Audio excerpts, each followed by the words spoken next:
মেঘ, তুমি কার?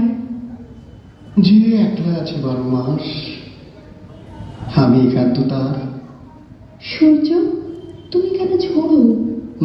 যেখানে যত দুঃখ আছে আমি তাদের জ্বালাবো। নদী, তুমি কোথায় যাও? যে পথ হারায় তাকে বলি ঘরে ফিরে যাও।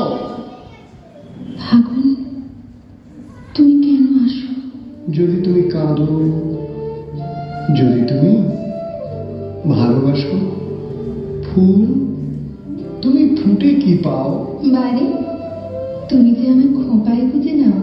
নুপুর, তোমার বীজে কি লাভ? বাঁশির সুরে ছুটে যাওয়ার স্বাদ। সন্ধ্যা তুমি নম্র কেন এত? শঙ্খ বাজে।